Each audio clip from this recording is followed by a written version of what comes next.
if we had to pick just one radio message to sum up Ferrari's 2022 season, I think we'd have to go with this one. No! Yes, it is another 2022 Grand Prix. It's another Ferrari disappointment. Honestly, at first it was kind of funny. It's the meme. Ferrari, oh, they're choking, they're blowing it, they're losing it in weird ways, but at this point it's kind of sad. Like, I want an interesting championship here. And here's Ferrari blowing it in every which way. Even when they lose, last week or last race at Austria, Leclerc won, but it was Sainz. They could have had a 1-2, but Sainz's engine decided to explode. Back at Great Britain, Sainz won, but it could have been Leclerc who was challenging for the championship, but they blew it on the strategy. Even when they win, they can't win.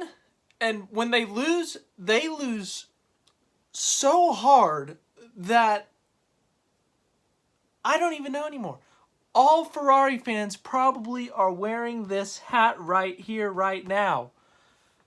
It's so bad. It's sad. It's genuinely sad. How do they do it? How do they manage to blow it in the most odd ways? Today, Leclerc's incident might have actually been on him. Yes. We're going to talk about that first, actually. Leclerc qualified on pole, his 7th pole of the season. He's been insane in qualifying this year. As for the races, sometimes strategy, the Ferrari team blows the strategy. Sometimes the engine explodes. But Leclerc's been on it this year. Today, though, he was on it again. He was holding off Verstappen. Verstappen, Red Bull so fast on the straights, and Leclerc was holding him off. Even when Verstappen was on DRS, Leclerc was holding him off. Well, Verstappen pits for some tires, and Leclerc stays out. They're staying out a little bit longer. And what happens next, you may say? Well, going into a right-hander, I can't remember the turn name or which turn, but Leclerc wrecks. We cut to the camera. There's a yellow flag in, I think it was Sector 2, maybe Sector 3, and everyone's like, oh, I wonder who that could be. And then you see the cursed image, the scariest image in the human history if you're a Ferrari fan, and that is Leclerc radio. That pops up, and then you cut to a shot of the wall, and you see a Ferrari bend in the wall, and it's Charles Leclerc. Leclerc spun out and crashed into the wall, and then he was saying something about his throttle, and it turns out, I think Leclerc said in his post-race interview, he said that was actually after the crash. He was trying to get it out, but he couldn't get out, so there was something wrong with the throttle there when he crashed. So from my understanding is that the crash was on Leclerc, which is tragic because Leclerc has really driven insane this year. He had the incident at Imola, though. That was on him. He was trying to catch up to Perez to take second, pushed it too hard and crashed. And then today, where he crashed himself, all by himself with a 10-second lead and probably getting ready to pit, and he crashes himself. So, I mean, Ferrari has been killing his championship chances, but if he's making mistakes like these, even if it's just a couple in the season, they may as well kiss the championship goodbye. Ferrari's blown it for him 4 or 5 times. Azerbaijan, Spain, Monaco, Great Britain in a sense. I mean, they've blown it for him a few times, but he himself has also blown it a couple of times. They could have had minimum damage at Imola, as I just said, but instead they end up P6 and they lose a good chunk of points. Today, they could have been potentially winning, or at least second place. They end up with a DNF on the 16 side of the garage. So, very disappointing result for Leclerc. The championship, congrats to Max Verstappen. You've just won your second world championship. He's got like a 63-point lead now. And then as for Sainz, Sainz is smarter than the whole team strategist, and he has overruled them like 2 or 3 times, and it's actually benefited him. Monaco, he overruled him and said, no, I don't want to pit now. I'll pit when I want, basically. And he ends up second, Leclerc fourth, because Leclerc listened to Ferrari. And then at Great Britain, they were like, hey, how about you hold back like 10 car lengths and hold up everyone else so that Charles can run away? And he said, I'm just going to get passed by Lewis and everyone else. Hell no. And then he goes on and he wins the race. So, you know, look, when Sainz does not listen to the Ferrari pit wall, it goes well. Well, today, Ferrari, they did it again. They messed up the strategy. How did they do it this time, you may ask? Well, Sainz, on medium tires versus everyone else on hard tires, was passing Sergio Perez for the final podium place. He was actually going pretty fast. He was looking better than other cars. Sure, his medium tires were getting worn out, and there's no guarantee they would have made it to the end of the race or if he would have been passed back, but he passes Sergio Perez. He's passing him a bit, and in the process of passing Perez, Ferrari calls him and says, hey, pit this lap, and he's like, what? Everyone is so confused. They had a podium sitting right there, or at least a potential podium. At worst, probably a P4, I would say, if I had to guess. Instead, he ends up P5, 20 seconds back from Perez in fourth? How do they do this? It's impressive how bad they have been this year in terms of the strategy, in terms of everything. They have arguably the fastest car on the grid, but it either implodes mid-race, not during qualifying, not during practice, because it wants to do great during the practice, qualifying. Oh yeah, Ferrari, let's get on it. 100%, everything's going to run perfectly. But the instant they get to the race, 50-something laps, you just have to do 50-something laps in a race. Oh, the Ferrari, it explodes. Or the team strategists say, how can we mess this up today? How can we screw our drivers out of a win? Obviously, they don't say that, but sometimes it seems like they do. I'm not even a Ferrari fan, and I'm like upset with them because I don't get how they do this. It's mind-boggling. Like, why? How do they do it? It's impressive how many times they've messed it up. Remember after Australia, Leclerc had the 46-point lead. Everyone's like, Ferrari's back. This championship is theirs. Well, yeah, they're under pressure right now for second in the standings. Like, Mercedes, like, is genuinely has a chance at passing them for P2 in the constructors. I'm not even kidding. They got a double podium today, by the way. Mercedes is coming back. Like, they're fast. Russell passed Perez on pure speed. Hamilton was ahead of him the whole race. Verstappen's in a league of his own. So, you know, that's different because Max Verstappen's just on another planet right now. Like, Ferrari went from early in the season being the championship favorites to now not even being the favorite for P2 because their car explodes or their strategy brain explodes. Like, I don't even know at this point. Like, let's look at the results. Max Verstappen wins again his 7th win of the season. He had 10 wins last year, and he won the world championship with those 10 wins. Well, round 12, and yeah, he just needs 3 more to tie his career high, 4 more to beat it, and there's 10 races left. So, yeah, this championship seems like it's going to be in his hands. He's been driving out of his mind this year. There's no secret about it. Like, the guy's on a different planet. He's inarguably the Ferrari or the Red Bull is the fastest car. You know, it's tough to say because Ferrari's always quicker in the qualifying. And in some races, Red Bull's better. Some races, Ferrari's better. But then the Ferrari explodes. So it's like Red Bull's kind of better. But anyways, Verstappen, you give him the best car. He is the best driver in the world right now, the way he is driving. And, yeah, unless Red Bull starts, like, rediscovering the reliability issues from early on in the season, I think this thing's over because, you know, I don't like calling championships, like, early in the season. Like, that's why I refuse to call, like, Leclerc championship after Australia. I didn't want to call it a Verstappen championship after, Canada.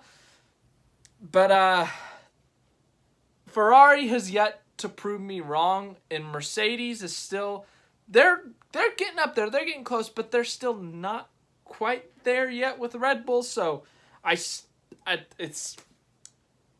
it would be shocking if Verstappen somehow lost this world championship. Yeah, he's driven insane this year. Great job for him. I don't know what else to say on him. Lewis Hamilton, his 300th career start, finishes in second place, his best result of the season. Very good day for him and Mercedes. Obviously, he got P3 off the line, P3. Passed Perez off the line. He was challenging Verstappen there for a bit, but wasn't quite on the pace of Verstappen or Leclerc. Obviously, in terms of raw speed, when the Ferrari doesn't implode, Mercedes is still a good chunk off. But in terms of the driver comparison, Hamilton is pretty still very, very good, obviously. And, he was able to hold off a Red Bull and a Ferrari for most of the day. Obviously, one of the Ferraris was coming from the back, but still, that Ferrari was closing in on him or, making passes to get closer. But anyways, Hamilton drove a great race today, started fourth, finished second.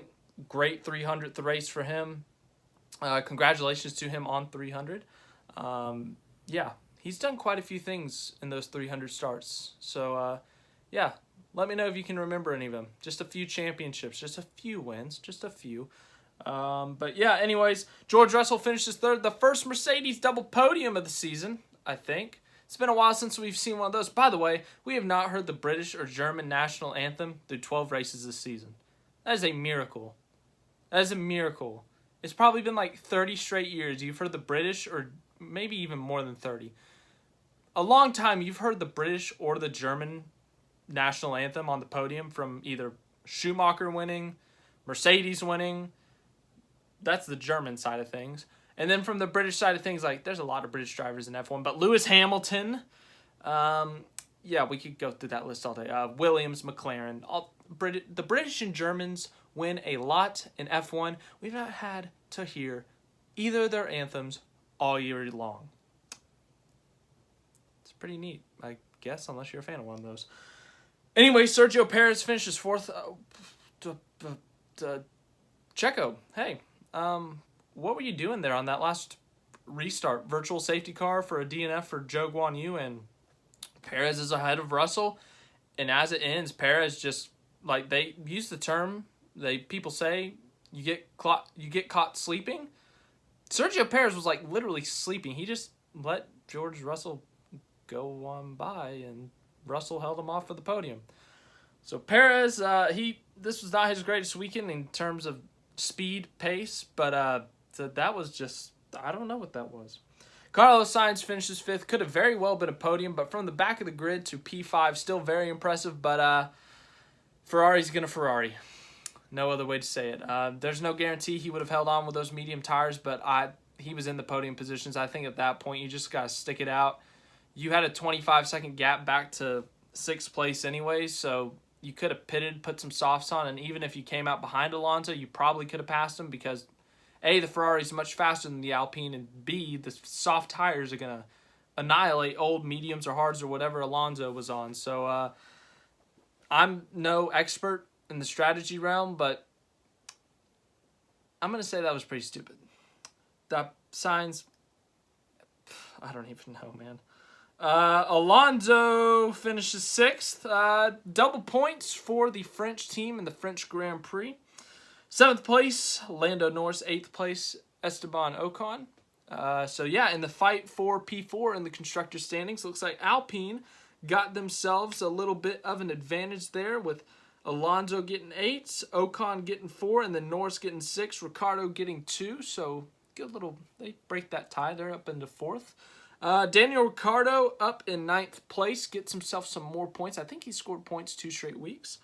Aston Martin, they got a point. They about killed themselves there at the end trying to get it, but Stroll was holding on against Vettel, and then Vettel tried to kind of, take the corner, go wide to go get a run, that kind of thing. whereas Stroll took the more defensive line, went to the inside. Vettel took more of the go high to go low and carry the momentum, but Stroll just decided to hit his brakes a little bit longer. Vettel rear-ended him, but luckily Stroll was able to run off and get that point, while Vettel finishes 11th. I don't know if there was any damage there, but Aston Martin about knocking themselves out there. 12th in his home race, Pierre Gasly. Oh yeah, shout out Ocon, got points in his home race. Good job, Ocon. 13th Albon, 14th Bottas, 15th Mick Schumacher, 16th Zhou Guan Yu, DNF, mechanical failure. 17th Nicholas Latifi, DNF. He made contact with, I think it was Magnussen. 18th Magnussen, so I guess it was Magnussen. 19th Leclerc. You know, I feel bad for the guy, I really do. With everything that's happened to him this season, even today, that mistake, if it truly was driver error, that's fully on him. And you can't do that when you're fighting for a world championship in both parties, like the constructors and the drivers. But,